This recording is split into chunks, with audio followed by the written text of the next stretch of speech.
اعوذ باللہ من الشیطان الرجیم بسم اللہ الرحمن الرحیم۔ السلام علیکم ورحمۃ اللہ وبرکاتہ۔ خوف سے بچنے کا واحد، مناسب اور سہل طریقہ یہی ہے کہ انسان میں خدا کا خوف پیدا ہو جائے۔ یہ خوف ہر خوف سے نجات دلاتا ہے۔ انسان اپنے آپ کو اللہ کے سپرد کر دے تو ہر خوف ختم ہو جاتا ہے۔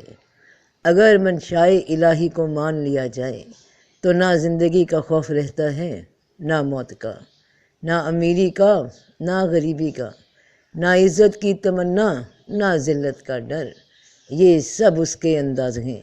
وہ جو چاہے عطا کرے، ہمیں راضی رہنا ہے، ورنہ ہماری سرکشی اور خود پسندی کی سزا صرف یہی ہے کہ ہمیں اندر سے دبوچ لیا جائے۔ ظاہر کے جسم میں تو کوئی خراش نہ ہو، لیکن اندر سے باطنی وجود کاش کاش اور پاش پاش ہو چکا ہو۔ جب زمین والوں کی بدعمالیاں حد سے بڑھ جائیں تو آسمان سے عذاب کا دیباچہ خوف کی صورت میں نازل ہوتا ہے۔ ممالک، حکومتیں، معاشرے، تہذیبیں، افراد، غرض کے ہر ذی جان خوف زدہ ہوتا ہے۔ ہر شخص یہی محسوس کرتا ہے کہ نہ جانے کب کیا ہو جائے۔ ہر ارتقا اندیشے سے دوچار ہوتا ہے۔ ہر شے ایک بے نام اندیشے کے سائے میں لپٹی ہوئی نظر آتی ہے۔ جب انسان خدا سے دور ہو جائے تو سکون انسان سے دور کر دیا جاتا ہے اور اس کی جگہ اندیشہ اور خوف مسلط کر دیا جاتا ہے۔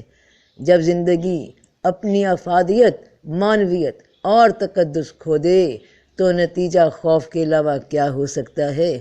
انسان جب انسانیت ترک کر دے تو اسے خوف سے بچانا مشکل ہے۔ خوف اور مسلسل خوف، بے وجہ اور بے معنی خوف ایک عذاب ہے۔ اس کرب مسلسل سے بچنے کا واحد ذریعہ یہی ہے کہ انسان خوف خدا رکھے۔ انسان یہ نہ بھولے کہ اس کا قیام عارضی ہے۔ اسے ضرور اسی راستے پر گامزن ہونا ہے جس پر اس کے آباء و اجداد سفر کر گئے۔ خیال اور عمل کا فرق کم کرنے سے خوف کم ہو جاتا ہے۔ اپنے حاصل اور حق میں فرق مٹ جائے تو خوف مٹ جاتا ہے۔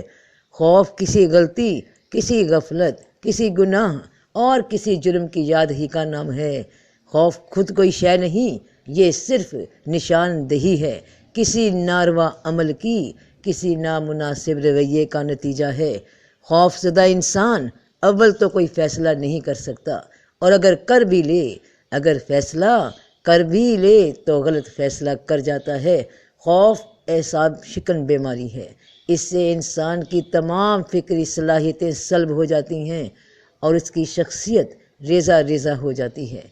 خوف کا پسندیدہ مسکن اس انسان کا دل ہے جس میں احساس گناہ تو ہو لیکن گناہ چھوڑنے کی طاقت نہ ہو۔ خوف زدہ انسان کی ہر بازی مات، ہر جنگ شکست اور ہر کوشش ناکام ہوتی ہے۔ خوف خوراک سے طاقت اور نیند سے راحت چھین لیتا ہے۔ سب سے بدقسمت ہے وہ انسان جو اپنے مستقبل سے خائف ہو۔ جدا ہونے والے ہمراز اور ادب نہ کرنے والی اولاد سے بھی خوف آتا ہے۔ اگر خیال کی اصلاح ہو جائے تو خوف دور ہو سکتا ہے۔ ماضی کی غلطیوں پر توبہ کر لی جائے تو خوف دور ہو جاتا ہے۔ اللہ کی رحمت پر بھروسہ کر لیا جائے، اس کے فضل سے مایوسی نہ ہونے دی جائے تو خوف نہیں رہتا۔